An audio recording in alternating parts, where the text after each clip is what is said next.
Olá, CD concurseira, olá, CD concurseiro. Dando continuidade à nossa linha de quizzes, a gente vai falar sobre os quizzes da semana 27.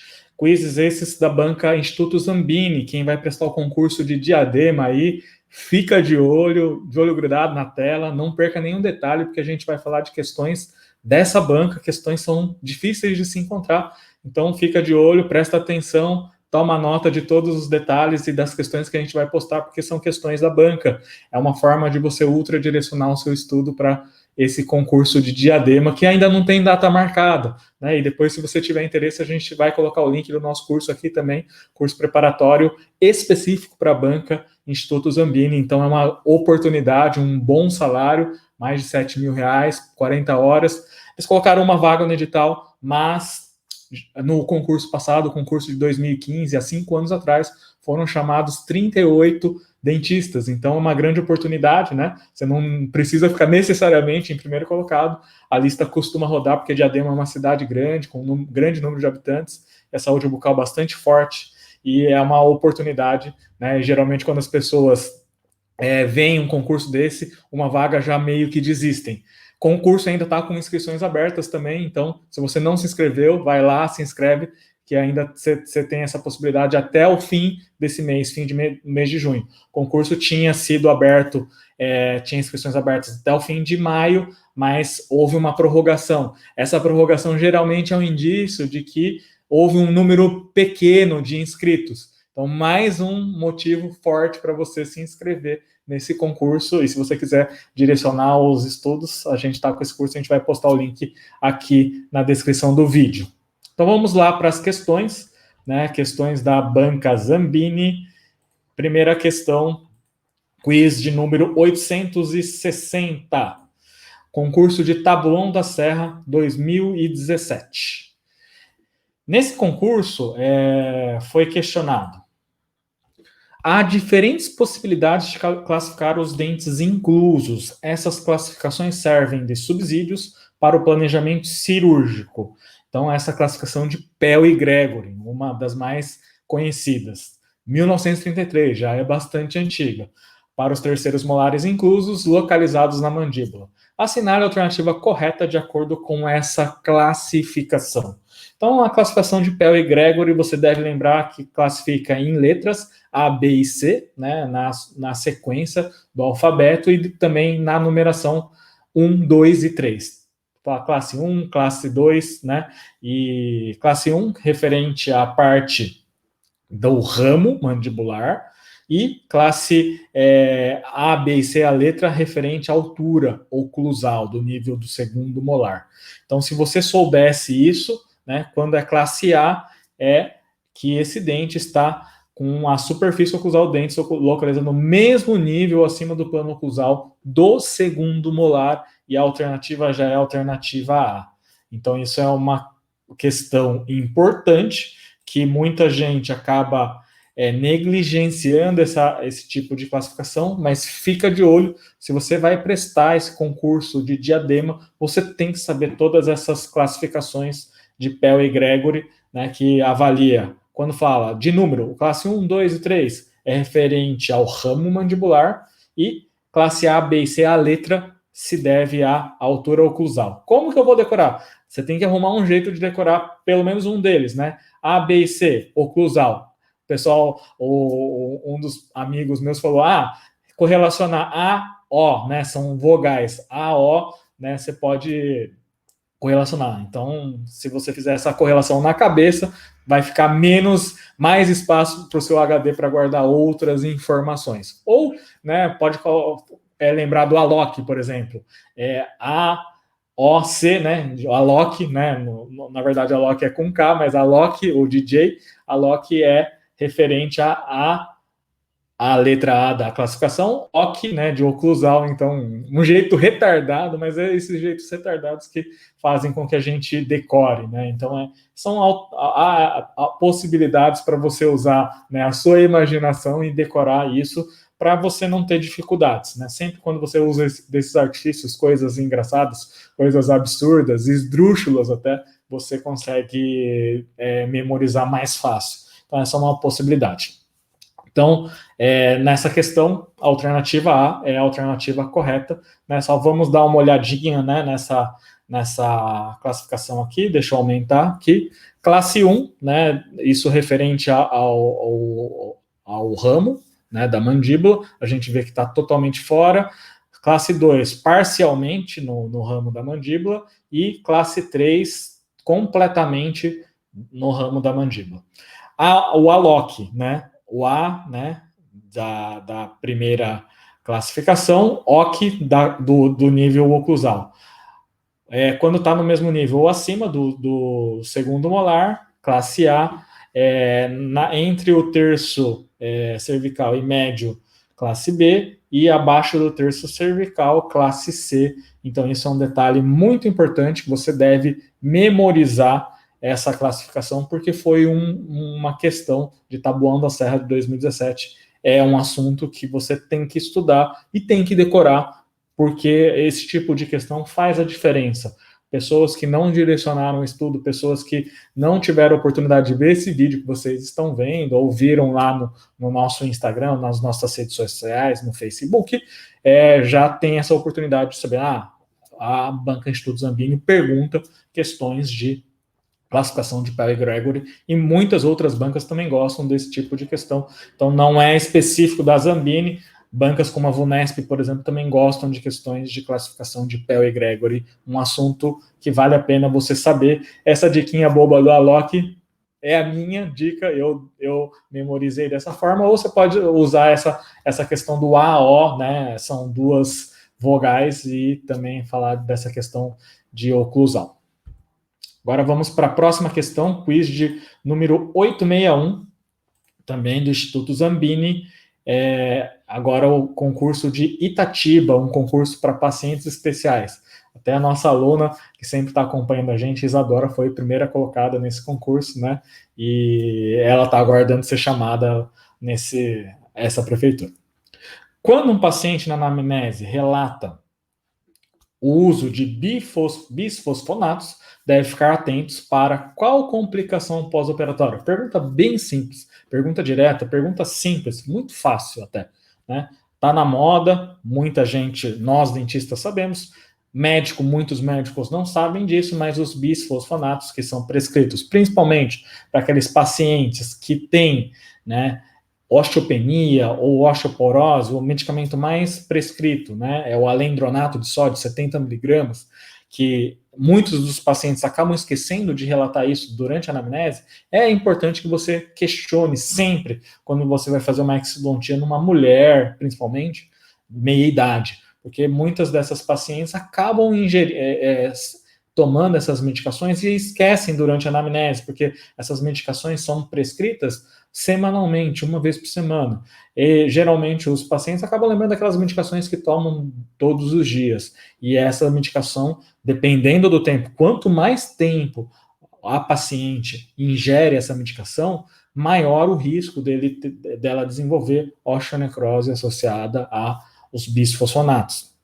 Né, a gente chama agora não osteonecrose associada aos bisfosfonatos, mas osteonecrose associada aos medicamentos, porque não só os bisfosfonatos podem causar, né, propiciar essa osteonecrose, mas também, por exemplo, a medicação, outro antirreabsortivo, né, nossa, acabei esquecendo o nome do antirreabsortivo, mas também tem outras medicações antiangiogênicas que também podem causar esse tipo de osteonecrose. Então é um detalhe bastante importante, você não pode esquecer esse tipo de pergunta, questão bem simples, questão bem fácil, e quanto mais tempo o paciente ingere a medicação, os bifosfonatos, maior a tendência dele desenvolver essa osteonecrose. Quais procedimentos estão mais correlacionados também com esse tipo de efeito colateral da medicação? Por exemplo, extração, porque quando a gente vai fazer extração, o dente está condenado de uma certa forma, e essa condenação do dente que a gente dá é geralmente devido a algum processo infeccioso. Existe uma grande quantidade de bactérias ao redor desse dente. E aí, numa extração, é muito mais comum acontecer a osteonecrose do que quando comparado, por exemplo, com procedimentos que não envolvem essa bacteremia mais importante. Então, é mais comum após a exodontia do que, por exemplo, numa instalação de implantes. E o que essas medicações promovem? Uma diminuição da ação osteoclástica. Então, o osteoclasto ele tem uma ação diminuída, então ele não vai reabsorver osso. Consequentemente, há uma parada do turnover ósseo. O osteoblasto não vai fazer a posição de matriz óssea, porque é um processo que acontece simultaneamente. Assim que o osteoclasto vai reabsorvendo o osso, o osteoblasto vai fazendo a posição óssea, e se o osteoclasto faz essa parada de reabsorção óssea, o osteoblasto também faz essa parada de aposição óssea.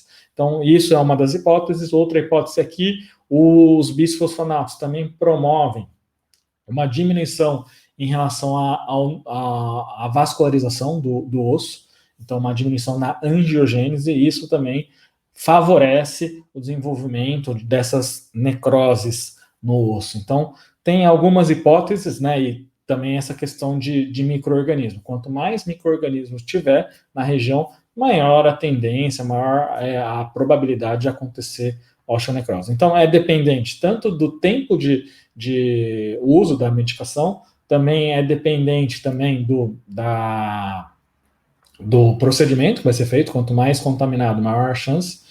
Também é dependente da potência da medicação. Então, quando é administrado de forma oral, as medicações, ele tem uma potência muito inferior, por exemplo, ao administrado de forma intravenosa. O intravenosa, por exemplo, o nome comercial Zometa, o zolendronato de sódio, né? Essa é uma medicação mais potente, geralmente é restrita aos casos, né, de pacientes oncológicos, para não diminuir os efeitos da metástase óssea, ou também prevenir as metástases ósseas, ou quando o paciente já tem metástase óssea, não dá aquele processo de dor. Então, geralmente são dados para pacientes oncológicos ou pacientes muito severos, né, que tem um processo muito severo em relação à osteoporose, e aí eles têm que ser administrados essa medicação. A medicação, a outra, eu esqueci o nome genérico, mas o Prolia, por exemplo, é uma das medicações que podem, também é um antiabsortivo que não é bifosfonato e causar. Antiangiogênicos são medicações que são prescritas para os pacientes que são pacientes oncológicos, então essas medicações são restritas a esses pacientes. Alguns tipos de tumores malignos, não todos, ok? Então, é importante você saber, não era uma pergunta difícil, uma pergunta que não geraria tanta dificuldade. Quem já estudou, né, a gente ouve sempre falar, né, de artigos, palestras, e é uma questão que não geraria tanta dificuldade. Vamos para o quiz 862. O quiz 862, ele vai falar sobre SUS. Então, é um concurso também de Itatiba para pacientes especiais em relação ao SUS, Sistema Único de Saúde. Assinale a alternativa falsa. Então, sempre quando tem alternativa falsa, alternativa incorreta, assinala a palavra incorreta, falsa, para você não incorrer num erro. Às vezes você sabe a matéria e por descuido, por falta de atenção total, e isso é muito importante, durante a prova, você ter concentração total, você pode perder uma questão, e lembra, uma questão pode fazer toda a diferença entre passar e não passar.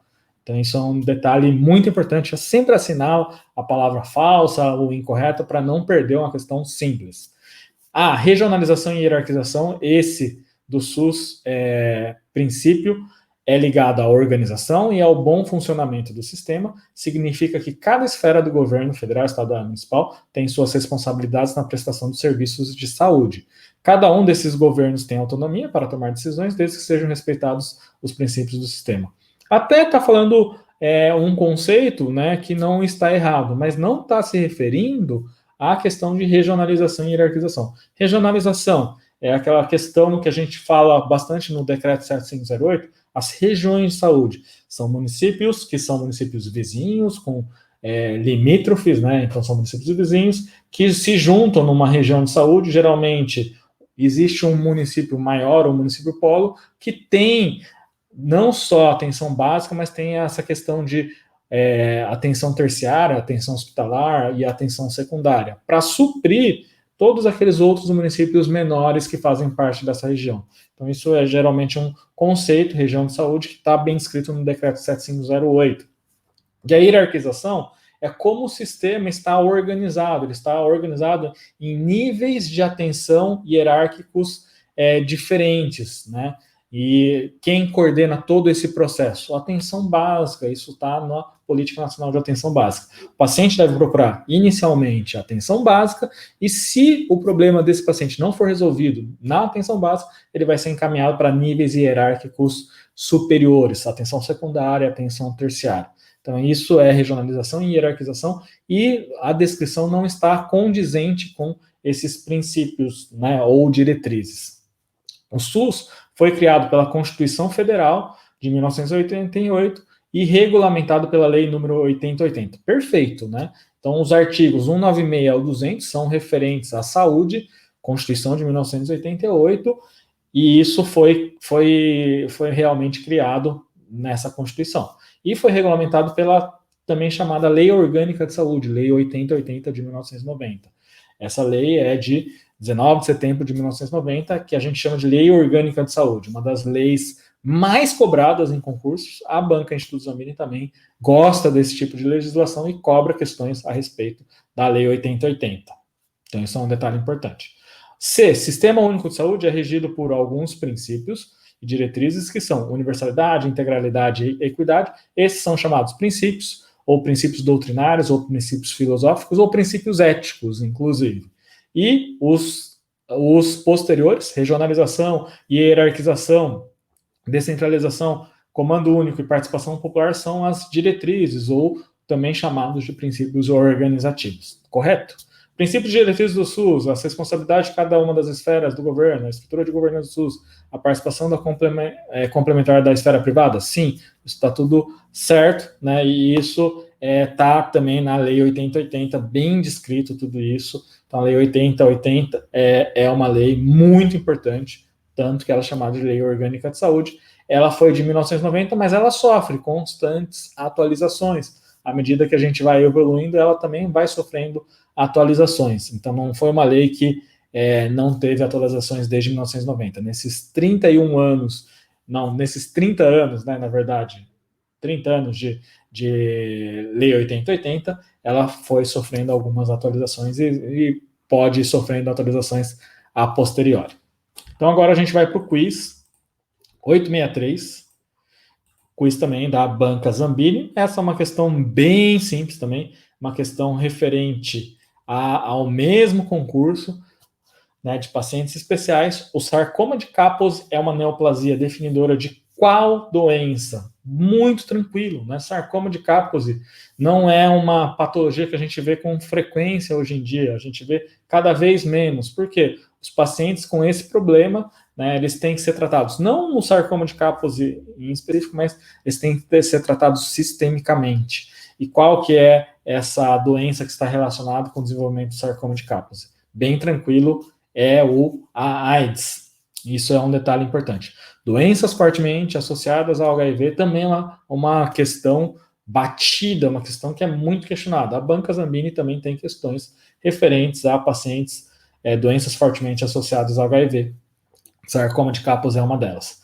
Aqui a gente vai ver uma manifestação do sarcoma de Kaposi. Ele é muito comum, a região mais comum a ser acometida é palato e gengiva. E a gente vê que esse paciente, inclusive, tem lesões no palato e lesões na gengiva, na região maxilar do lado direito.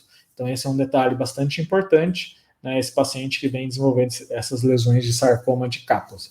Lembrando que esses pacientes têm uma correlação com o vírus do herpes humano do tipo 8, isso já foi questionado em concursos, não da Banca Zambini, mas como ela vem questionando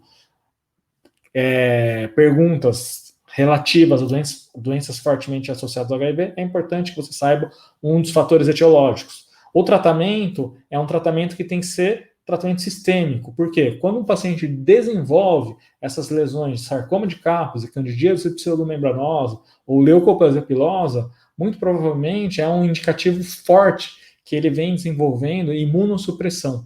Por quê? a carga viral está muito alta e a contagem de linfócitos TCD4 está reduzida. E aí, quando ele vem a desenvolver essas lesões bucais, que são doenças fortemente associadas ao HIV, é um indicador muito claro de que o paciente está com uma imunossupressão importante. Então, ele tem que ser tratado o HIV, o vírus HIV. Então, tem que fazer todo aquele tratamento de antirretrovirais que muitos pacientes, né, eles têm que usar durante o resto da vida dele, e em algumas situações esses pacientes acabam desistindo do tratamento, ele pode desenvolver esse tipo de patologia. Essa manifestação era muito mais comum quando não existia essa terapêutica efetiva, esses antirretrovirais. E muitos dos pacientes acabavam falecendo, porque desenvolviam essas lesões, desenvolviam outras lesões sistemicamente e acabavam falecendo na década de 80. A partir da década de 90, se descobriu uma forma de controle, então não se cura, né, HIV, mas se controla muito bem. Consequentemente, diminuiu drasticamente o número desses casos que a gente observa na clínica. Qual que é a doença mais fortemente associada ao HIV? Não é o sarcoma de Kaposi, e sim a candidíase pseudomembranosa. Não é uma candidíase pequena, tá? Simples, mas uma candidíase pseudomembranosa bem florida, envolvendo até a região de orofaringe. Então, esses pacientes com uma candidíase bem extensa são pacientes que têm uma grande chance, uma das hipóteses diagnósticas mais fortes é que esse paciente possa ter uma imunossupressão devido ao vírus HIV. Então, esse é um detalhe bastante importante. Agora a gente vai para o quiz 864. Esse quiz 864 da Banca Zambini também, na especialidade de odontopediatria, concurso de 2019, um concurso dos últimos concursos dessa banca. Em dentes descidos, o ART, tratamento restaurador traumático, é contraindicado em qual tipo de cavidade? E aí a gente, mesmo que você não lembrasse muito bem sobre o ART, você lembra que o ART tem relação bastante forte com um tipo de material restaurador, que é o cimento de ionômero de vidro. E o ART é um tratamento que ele preconiza a não uso, né, de alta rotação, então ele foi desenvolvido em locais em que o acesso ao cirurgião dentista era complicado, então o uso de curetas manuais e o preenchimento daquela cavidade, né, que foi limpa por curetas manuais com cimento de ionômero de vidro de alta viscosidade.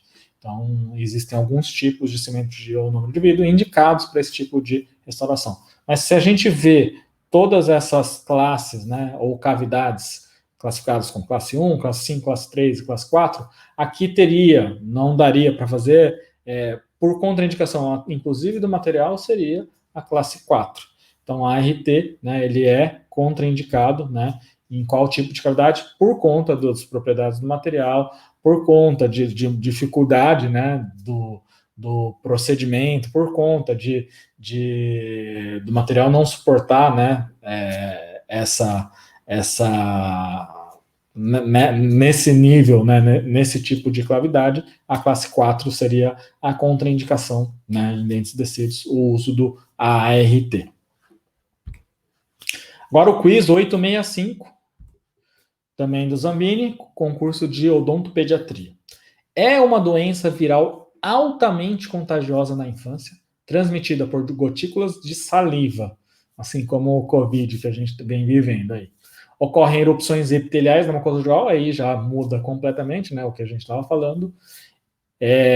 Lábios, língua e gengiva, os sinais prodrômicos. O que são os sinais prodrômicos? Sinais iniciais de uma doença. Iniciam 3 ou 4 dias antes da erupção das lesões na pele. Então, as lesões em boca são lesões que antecedem as lesões que aparecem na pele. E são elas, depois das lesões em pele: febre, calafrios, tosse, dor muscular, mialgia, catarro, fotofobia e conjuntivite. Alguns dias após o início da sintomatologia, aparecem nas bochechas, bilateralmente, áreas avermelhadas, brilhantes, com pontos brancos denominados manchas de Koplik, que são considerados sinais patognomônicos da doença. Esta descrição refere-se a qual doença? Então, mancha de Koplik, você tem que, na hora que bate o olho né, nessa palavra, mancha de Koplik, você já tem que correlacionar com sarampo. Isso também é uma correlação que muitos concursos e muitas bancas de concursos acabam fazendo. Sarampo a gente vivia uma epidemia em alguns estados do Brasil no ano de 2019, pré-Covid. Então foi um assunto bastante questionado nessa época, e sempre essa correlação de manchas de Koplik e aí sarampo, que é a alternativa correta. Então, quando vocês se depararem num enunciado, né, falando de sarampo, já tem que vir na mente muito rápido essa palavra manchas de Koplik, porque é um sinal prodrômico do sarampo. Então, aqui só para mostrar uma foto, né, que a gente vê essas manchas com pontos esbranquiçados na região de mucosa jugal são compatíveis, né, com um sinal de Koplik, que são correlacionados com o sarampo. E agora, por último, o quiz 866, também dos últimos concursos, Lorena, 2019. Uma paciente grávida comparece a um serviço odontológico de urgência para tratar o dente 26 por estar sentindo dor. Qual anestésico não deve ser usado por poder levar a meta-hemoglobinemia, tanto na mãe quanto no feto? É bem crítico, né? Isso é uma questão também clássica, uma questão assim, que muitos concursos a gente vê esse tipo de questão. Não geraria grandes dificuldades, porque, né, quem já viu uma questão dessa não vai errar essa questão. E a gente sabe, né, quando a gente lidar com as gestantes, essa é uma das contraindicações importantes. Meta-hemoglobinemia, muita relação com prilocaína, essa correlação bastante importante. Lembrando, o que é essa meta-hemoglobinemia? Meta-hemoglobinemia é uma mudança, né? Essa hemoglobina, que tem essa característica, ela não consegue transportar o oxigênio de forma efetiva. Então, por isso que acontece essa cianose, né? Que pode acontecer tanto na mãe quanto no feto. É bastante crítico para o feto, porque a circulação sanguínea, o volume sanguíneo num feto é muito inferior a um volume de um adulto. Só acontece com a prilocaína? Não, a gente viu em quizzes anteriores, né, até referente à banca IBFC, que faz pouco tempo que a gente fez um quiz também que abordava esse tema, meta-hemoglobinemia. Existiam outros anestésicos que também podem causar. Quando só tem a prilocaína, ele é o principal. Ele o sal anestésico principal relacionado com a meta-hemoglobinemia. Mas existem outros, por exemplo, a articaína também pode estar relacionado com o desenvolvimento de meta-hemoglobinemia. Esses dois são da família amida, lembrando aquela correlação amidas, amigas, né? Então, as amigas são as que a gente usa com maior frequência. Já um anestésico da família éster também pode causar essa meta-hemoglobinemia, que é a benzocaína. Então, nessa questão que a gente falou de IBFC, então se você não viu esses quizzes, vai lá e procura o quiz da semana passada. A gente está falando do quiz 27 da semana 26. Tem essa questão que a gente fala de 3 tipos anestésicos que estão relacionados com a meta-hemoglobinemia. Claro que o mais perguntado, sem dúvida nenhuma, é prilocaína, é o mais batido, é o mais simples. Agora, quando você não se depara nas alternativas com a prilocaína dentro dessas alternativas, você pode pensar nessa possibilidade da articaína e também na possibilidade da benzocaína ser um dos causadores da meta-hemoglobinemia. Então, aqui a gente, né, encerrou a semana 27, que a gente falou de questões da banca Zambini, a gente abordou 7 questões da banca Zambini, Instituto Zambini, e são questões que a gente tirou de concursos recentes, né, concursos 2017, 2019, de Itatiba, 2019 Lorena também. Então, essa é uma forma de você ultradirecionar seus estudos para o concurso de Diadema. Lembrando, as inscrições ainda estão abertas até o fim de junho, até o último dia de junho, se eu não me engano, dia 30 de junho. Se você não fez a inscrição, vai lá, se inscreve. Como eu falei lá no início do nosso quiz, provavelmente essas inscrições foram prorrogadas porque não houve um número grande de inscritos. Isso é um indício. Quando há essa prorrogação, é um indício de que o número de inscritos foi abaixo do que era esperado pela prefeitura e pela banca. Então, essa é uma oportunidade de você estudar, de direcionar o estudo. Não, lá no edital fala de uma vaga, mas lembrando, o concurso de 2015 chamaram 38 dentistas. Você não precisa ficar lá entre os 5 primeiros ou em primeiro lugar. Você ficar lá em 20, existe uma chance muito grande de ser convocado. E como eu falei, né, já houve essa prorrogação, provavelmente por um número reduzido de inscritos. Quando a maioria dos candidatos vê uma vaga, já perde o interesse, né? Quem não é concurseiro já fala, não tenho chance, uma vaga, não vou passar de jeito nenhum, nem presta. Então, essa é uma possibilidade. Se você mora perto de Diadema ou você quer um salário desses mais R$7.000, vai lá, faz a sua inscrição. E também a gente tem um curso que eu vou colocar na descrição aqui do vídeo, se você tiver interesse, para ultra direcionar os seus estudos para o concurso de Diadema. Então, até o próximo vídeo e um grande abraço.